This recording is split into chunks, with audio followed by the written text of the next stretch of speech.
매년 10월이 되면 저희 교회에 큰 행사가 펼쳐집니다. 그것은 나를 따르라 축제입니다. 2013년에 1년 동안 레디컬 실험을 했고 2014년부터 우리는 계속해서 주님의 제자가 되겠다고 실천해 나가는데 올해가 3회째입니다. 이 축제의 취지는 예수님의 제자가 되겠다라는 삶입니다. 그래서 우리는 5가지를 실천합니다. 첫째는 온 세계를 위해 기도합니다.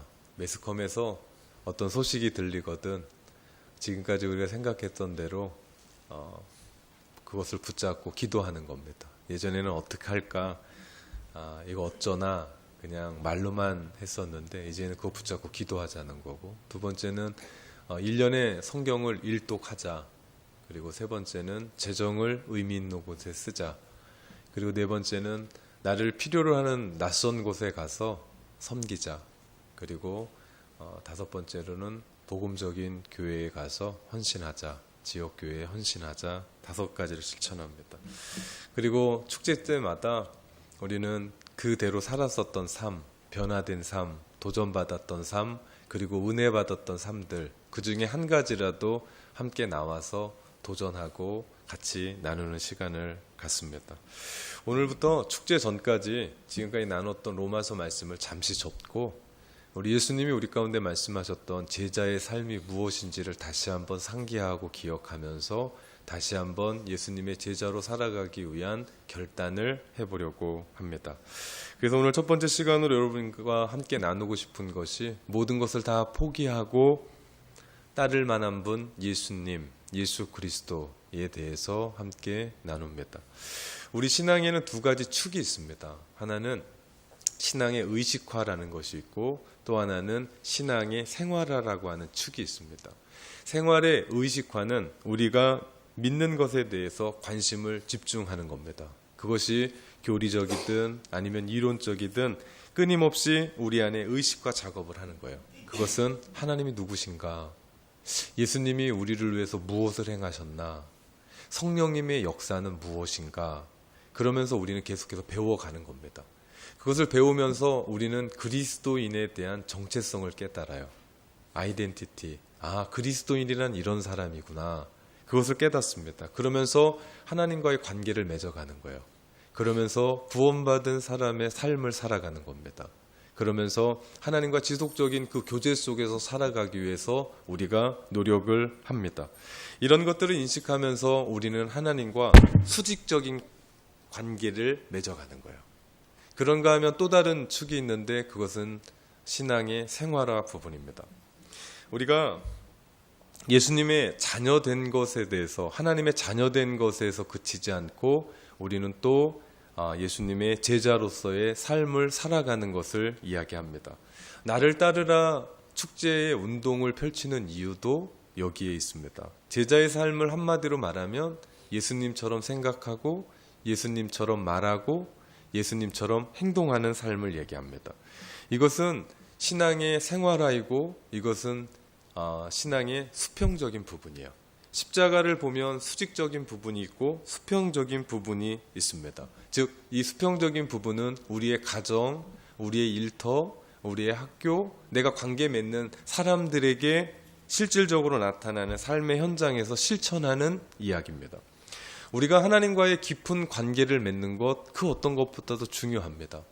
그러면 그 하나님과의 깊은 관계를 맺은 이 부분이 우리의 삶 속에서 드러나게 되는데 그것은 우리의 삶의 현장에서 이 부분들이 일어나는 겁니다. 그런데 가만 보면 신앙의 의식화는 어느 정도 돼 있는데 신앙의 생활화는 많이 부족한 것 같아요. 이렇게 얘기하면 좋습니다. 우리 신앙의 의식화와 신앙의 생활화를 전기로 보면 전기에도 플러스가 있고 마이너스가 있어요. 전기는 플러스와 마이너스를 흘러요. 그런데 그냥 놔두면 그냥 흘러요. 그런데 이것이 전력이 돼서 불을 켜고 공장을 돌리고 힘을 낼 수 있는 것은 플러스와 마이너스가 만날 때입니다. 그때 전력이 돼요. 신앙도 마찬가지입니다. 신앙의 의식화가 있고 신앙의 생활화가 있는데 그냥 두면 교회만 나와요. 이거 가지고. 그리고 내가 하나님을 알아요. 그럼에도 불구하고 우리 가운데 역사하는 힘이 없어요. 그 능력을 가지고 살아가야 되는데 그런 삶을 살지 못합니다. 의식화와 신앙의 생활화가 함께 만날 때 비로소 위대한 신앙의 힘을 발휘할 수가 있게 되는 겁니다. 우리는 하나님의 자녀입니다. 계속해서 로마서를 말씀을 통해서 내가 하나님의 자녀가 됐다는 것을 우리는 깨달았습니다.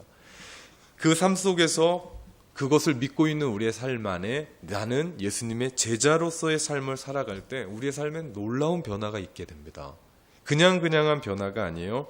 그 놀라운 힘은 우리의 신앙의 고난과 어려움을 이겨내죠. 인생의 문제들을 극복합니다. 교회 다닌다고 예수님 믿는다고 우리 신앙생활에 어려움이 없는 게 아니에요. 어려움은 늘 있습니다. 힘든 점은 늘 있어요. 세상 사람들, 세상 믿지 않는 친구와 나랑 동일해요. 같습니다. 그런데 우리 안에 결정적인 다른 부분은 우리 안의 고난과 우리 안의 아픔과 우리 안의 갈등과 우리 안의 문제들을 그 신앙의 힘으로 우리는 극복하고 일어설 수 있다는 거예요. 체념하지 않습니다. 낭망하지 않습니다. 그거 가지고 자포자기하지 않죠. 일어나게 되는 겁니다. 거기서 끝나는 것이 아니라 그럼에도 불구하고 우리가 하나님의 말씀 가지고 살아가는 거예요. 그럼에도 불구하고 우리는 그 속에서 인생의 가장 큰 목적, 하나님의 영광을 위해 살아가는 거예요.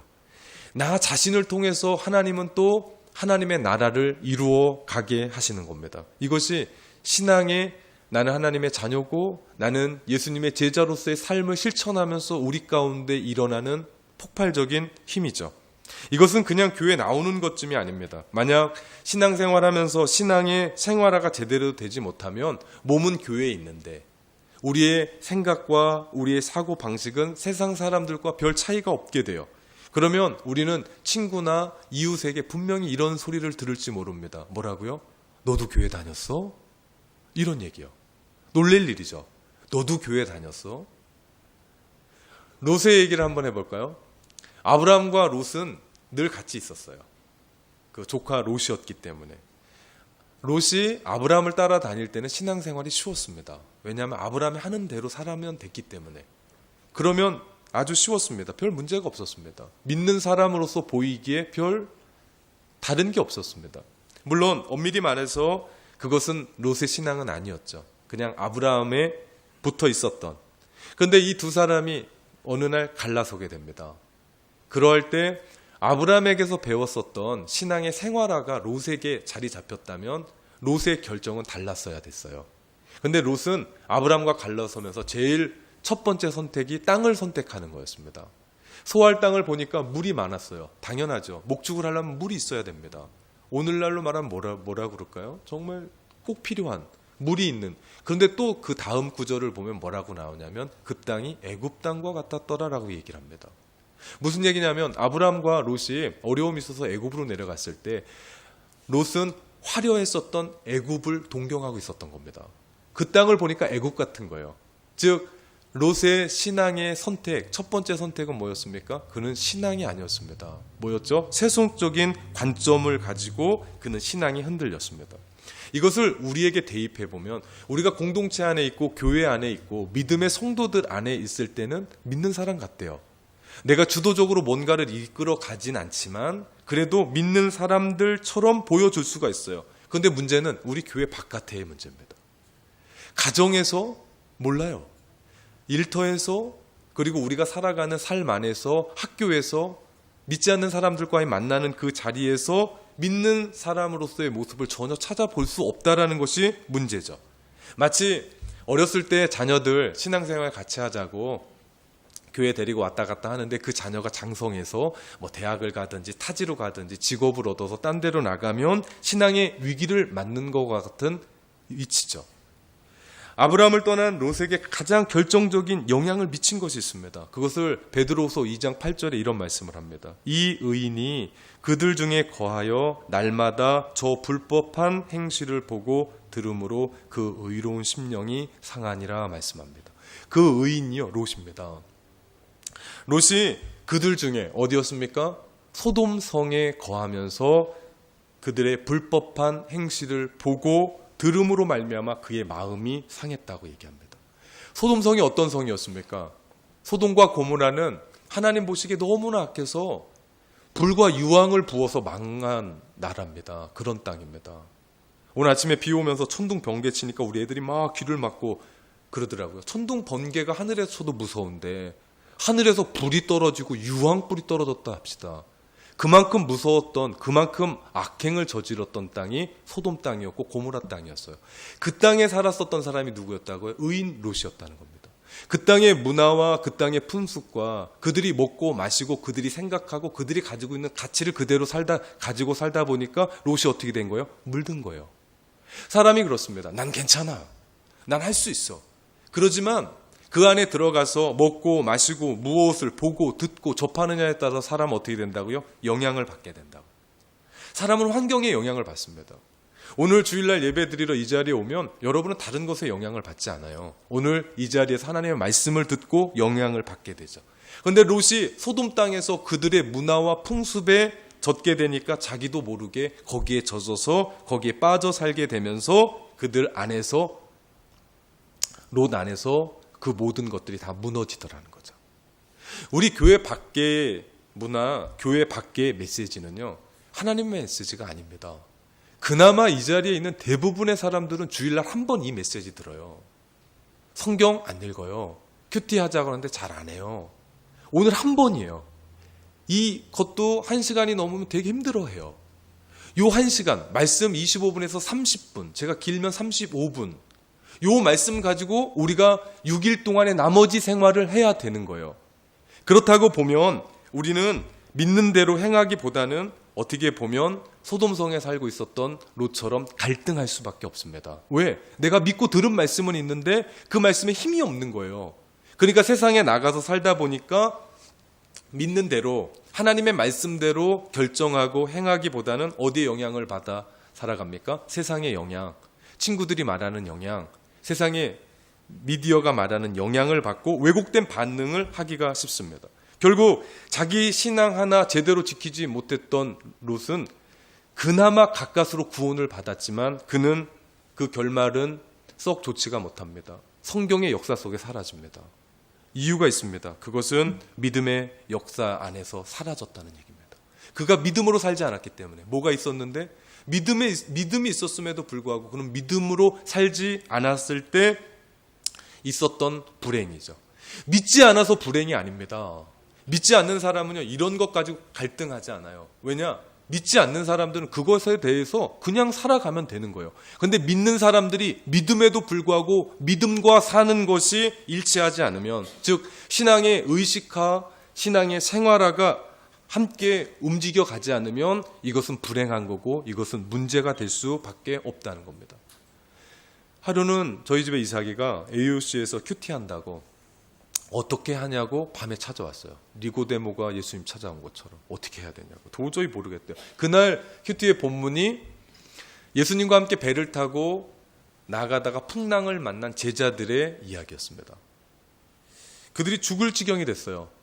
풍랑이 얼마나 셌는지 배가 파손할 정도로, 배에 물이 들어와서 어떻게 할 수 없을 정도로, 이렇게 하다가 죽을 수밖에 없겠다라고 생각해서 자기 자신들의 온갖 노력을 다해봤는데 해결하지 못합니다. 그들이 누굽니까?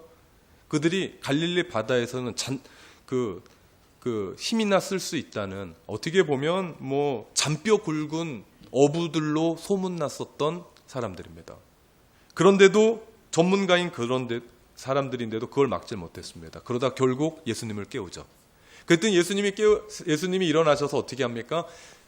바람과 파도를 물리치시고 잠잠케 하십니다. 그리고 나서 제자들에게 하신 말씀이 이겁니다. 너희 안에 믿음이 어디 있느냐? 너희 안에 믿음이 어디 있느냐? 무슨 말입니까? 너희의 믿음이 왜 이 상황에서 적용하지 못하냐? 그들은 예수님을 따르는 제자들입니다. 그런 믿음이 있었던 사람들이에요. 그런데 그들이 살았었던 무대는 똑같아요. 갈릴리, 바다. 그들이 하고 있었던 건 똑같은 일입니다. 그런데 예수님을 믿기 전 업으로 살았던 사람들, 그리고 예수님을 믿고 그 믿음으로 따라갔던, 사람을 낚는 업으로 살았었던 그들의 삶 안에 믿음이 있는데 제자들은 그 믿음을 사용하지 않고 있더라는 거예요. 예수님이 그래서 물으신 겁니다. 뭐라고요? 너 믿음 어디 있냐? 아무리 강한 믿음이라고 얘기해도요, 그거 사용하지 못하면 소용이 없죠. 사실 믿음은 그 같은 상황에서 사용하라고 우리 가운데 주신 거 아닙니까? 예수 믿는 건 교회에 나오라고 하는 믿음 물론 중요합니다. 그러나 우리의 삶 속에서 내가 믿음 가지지 않고는 일어설 수 없겠다라고 있는 그런 삶 속에서, 그런 처지에서, 그런 극한 상황에서 믿음 사용하라고 우리 가운데 주신 거 아닙니까? 우리가 그 믿음 가지고 천국 가는 건 맞습니다. 그런데 더 중요한 것은 지금 내 상황이 처절하고 문제가 있고 아픔이 있고 고난이 있는 그때 주님께서 우리 가운데 그 믿음 사용하라고 우리 가운데 주신 겁니다. 그런데 참으로 이상한 건 평상시에 보면 믿음의 사람들 같아요. 그리고 믿음이 충만한 것 같아요. 그런데 삶에 어려움이 닥치고 삶에 힘든 부분이 있고 시련이 있으면 믿음대로 살지 않아요. 믿음이 있다면 그런 인생의 풍랑 속에서 더 기도하고 더 주님 의지하고 주님 앞에 더 가까이 가야 되는데 이상하게 딴 데 가서 딴짓하고 있어요. 딴 데 가서 다른 것들을 구하고 있어요. 정말 우리 안에 주님께서 우리 가운데 똑같이 물어보시는 겁니다. 뭐라고요? 너 믿음 어디 있냐? 이거 이상한 일이에요. 새 중에요, 뱀잡이 술이라는 새가 있습니다. 맹금류의 독수리과에 속하는 새예요. 독수리예요, 거의. 하늘 높이 날다가 두더지가 올라오고 뱀이 올라오잖아요. 그럼 쏜살같이 달려가서 민첩하게 잡아 올리는 이만한 새도 없을 정도입니다. 그런데 이 새가 땅에 내려와서 음식을 먹다 갑자기 맹수가 들이닥치잖아요. 그럼 이 새는 얼마나 민첩한 새라며. 그럼 날르면 되는데 이 새가 달려가요. 도망가요. 새가 도망가면 얼마나 도망가겠습니까? 그때 이 새는 내가 민첩하고 날른다라는 그 사실을 잃어버리는 거예요. 그러다가 가다가 잡혀 먹습니다. 이 어처구니 없는 일입니다. 그렇게 하늘을 지배하는 독수리과의 한 새가 날지도 못하고 도망가다가 잡혀 먹는, 우리도 그렇습니다. 우리 역시 하나님께서 우리 가운데 믿음의 날개를 주셨거든요. 우리가 날 수 있다는 사실을 잊을 때가 너무나 많아요. 왜? 상황이 너무 극해요. 상황이 너무나 처절해요. 내게 있는 고난은 나밖에 없는 것 같아요. 믿음을 적용하며 살아야 되는데 그러지 못하는, 평상시에는 믿음이 있는 사람이고 많은 사람들이 부러워하는데 실제 믿음을 어떻게 적용해야 될지 몰라서 흔들려 버려요. 그리고 그 마음 가운데 어려워요. 그러니까 주님이 우리 가운데 말씀하시는 거예요. 뭐라고요? 너 믿음 어디 있냐? 너 믿음 어디 있냐? 여러분의 믿음 어디 있습니까? 이 세상을 살아가는데 여러분의 믿음은 어디 있습니까? 우리가 그 믿음을 적용하기 위해서 우리가 1년 동안 나를 따르라 예수님의 제자로 살아오기로 결단했고, 그리고 살아왔고, 그리고 우리가 다시 1년 동안 예수님의 제자로 살아가려고 결단하는 겁니다. 우리는 지금까지 교회 다니면서 개인의 영성을 되게 많이 강조했어요. 말씀 읽자, 큐티하자, 기도하자. 주님과의 수직적인 관계죠. 그런데 이 측면에서 이제는 생활의 영성 차원으로 나가야 돼요. 나의 삶에서 주님과 하나님과의 바른 관계를 보여줘야 돼요. 아니, 억지로 보여주자는 게 아니라 내가 하나님과의 관계가 바르다면 우리는 이웃과의 관계도 바를 수밖에 없어요. 내가 하나님과의 관계가 올바르다면 우리의 삶의 공동체의 영성, 이웃과 더불어 사는 삶은 다르지가 않아요. 동일한 겁니다. 이 삶에 우리는 함께해 가야 돼요. 만약에 하나님과의 관계만 옳다면 이건 십자가가 될 수가 없어요. 그냥 막대기지. 그러지 않습니까? 이런 사람 어떻게 사냐면요, 기도는 하는데 사람이 이상해. 큐티는 하는데 사람들과 어울리지를 못해. 교회는 다니고 믿는다라고 얘기하는데 도무지 그 사람은 믿을만하지가 못한 사람으로 취급을 받습니다. 우리가 하나님과의 관계가 바르면 우리가 사람과의 관계도 우리는 팔아야 됩니다. 십자가가 위에서 아래가 길어요. 무슨 얘기입니까? 하나님과의 관계가 더 먼저 선행되고 더 먼저 돼야 되고 더 깊게 될 때 우리는 결국 이웃과의 관계, 친구와의 관계, 성도와의 관계가 원만해질 수 있다. 이 삶이 어떤 삶이다? 예수님의 제자의 삶이다. 오늘 본문에 보면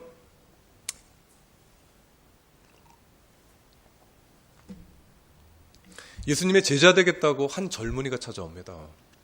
그는 부자였고 그는 많이 배웠고 그는 집안도 훌륭했던, 그야말로 예수님의 수제자가 될 만한 가능성이 많이 보이는, 거기에다 이 청년은 열심도 있었고 이 젊은이에게는 신앙의 진지한 질문도 있었고 자세와 태도도 됐습니다.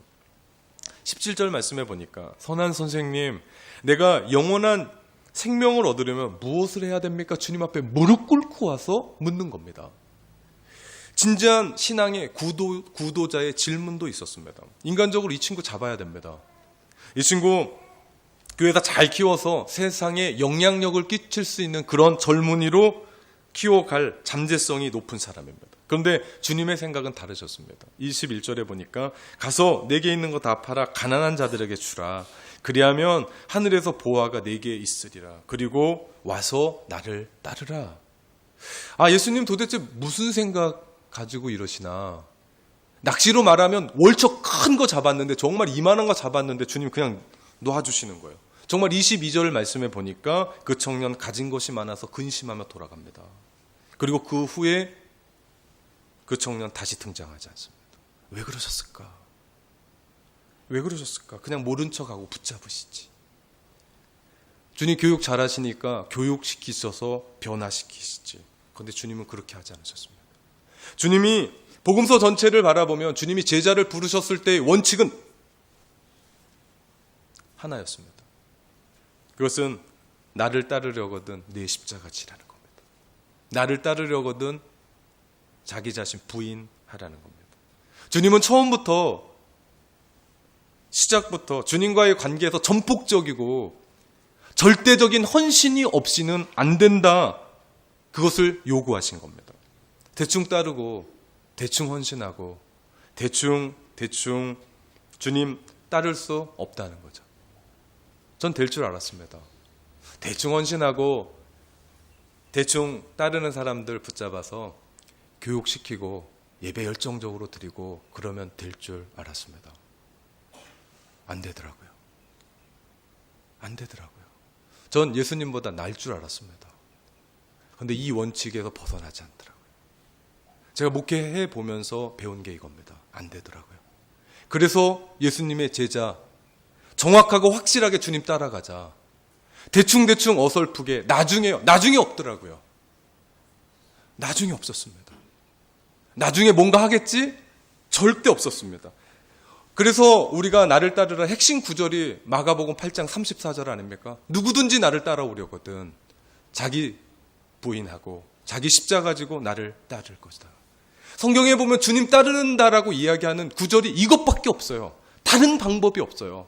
주님 따르는데 이거 말고 다른 방법이 있으면 저도 그거 따라가고 싶어요. 우리 성도들 그렇게 얘기하고 싶어요. 그러지 않아도 사회에서 힘들고 이민사회에서 힘들고 유학삼 힘들고 워킹삼 힘든 그 안에서 교회까지 왔는데 이렇게까지 심한 말을 해야 될까라고 얘기하는데 이 삶만이 우리가 살아갈 수 있는 1세기에 주님이 가지고 있었던 그 기준은 21세기 오늘날 우리에게 주시는 그 기준과 다르지 않다. 동일하다. 바뀐 건 아무것도 없습니다. 그렇기 때문에 우리도 그 제자들처럼 버려야 되고 그러기에 우리도 그 제자들처럼 내려놓아야 된다는 겁니다. 그럴 때 우린 주님의 제자가 됩니다.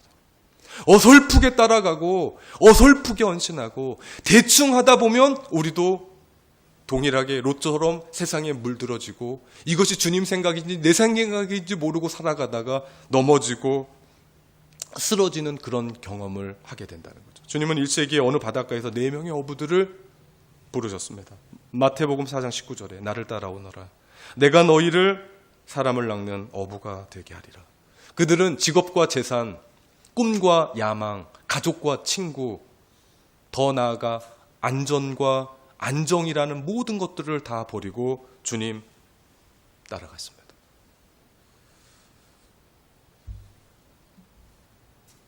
주님이 그들에게 늘 말씀하셨던 아무든지 나를 따라오거든 자기 부인해야 된다 거듭 말씀하셨던 그대로 오늘날의 시대가 내 스스로 일어나야 되고 내가 벌고 내가 보호하고 드러내고 고무하고 격려하고 나 자신을 지키는 이 시대에 주님이 우리 가운데 말씀하시는 것은 너 죽으라는 겁니다.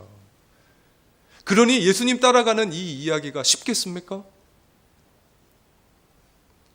그래서 어려운 겁니다. 그러나 이 4명의 제자들은 한치의 오차도 없이 대답합니다. 네. 그리고 실제로 그런 일들이 벌어지죠. 그 제자들 성경 말씀과 전승에 따르면 예수님 따르는 하고 값비싼 대가를 치릅니다. 베드로, 그는 예수님이 달렸던 그 십자가에 거꾸로 매달아 죽습니다. 안드레, 그는 그리스에서 십자가에 못 박혀 죽습니다. 야고보, 그는 목 베어 죽습니다. 요한, 그는 귀양살이합니다. 대가를 지불하지 않는 신앙은 가짜입니다. 대가를 지불하지 않는 신앙은 가짜입니다. 오늘 주님은 우리에게 동일하게 물으십니다. 너도 나 따르려면 내가 가진 모든 것, 그것이 자식이든 부모든, 그것이 물질이든, 그것이 내 지식이든, 그것이 네가 최고 좋아하는 취미든, 그것이 네가 가지고 있었던 아끼던 어떤 것이든, 심지어 미래까지 다 포기하고 내려놓지 않으면 나 따를 수 없다. 너 내려놓을 수 있느냐? 오늘 주님 우리에게 물으십니다. 이제는 우리가 답해야 됩니다. 또 다른 누가복음 14장에 보면 제자가 되는 조건에 대해서 얘기합니다. 거기에 주님이 이런 말씀하세요. 어떤 한 사람이 성을 세우고 망대를 세우는데 돈이 많이 드는 겁니다. 그런데 지금 내 손에 가지고 있는 돈이 얼마인지를 계산하지 않고 망대 세우다가 기초만 세우면 사람들에게 웃음거리 되지 않겠냐.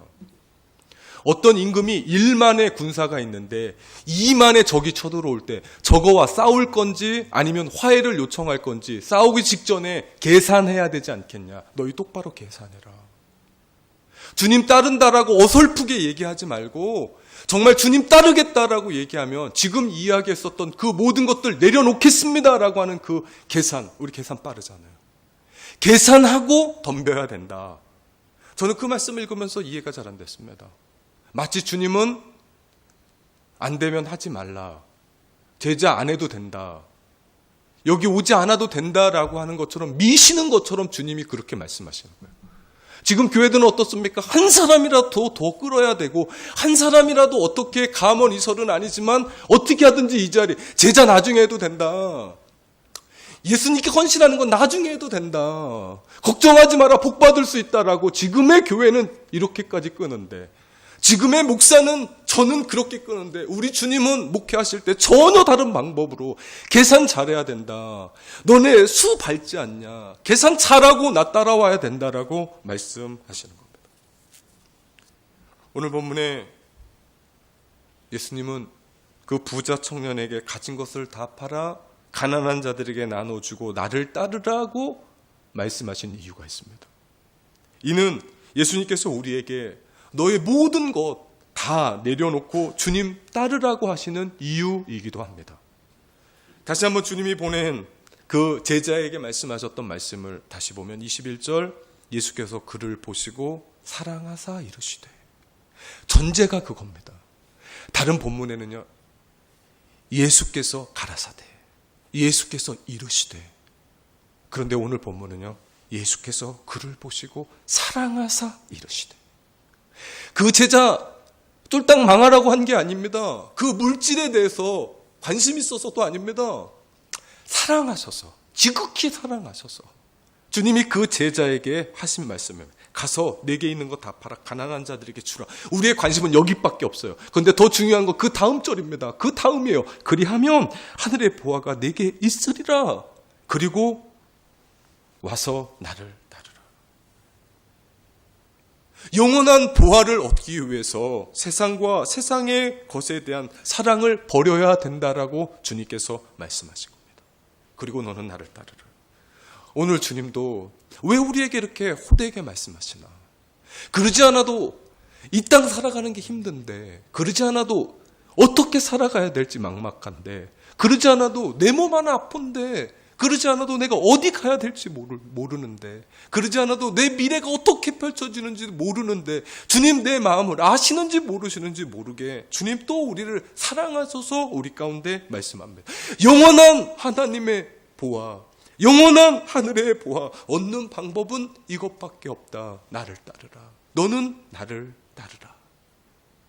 사랑하는 성도 여러분, 어떻게 하시겠습니까?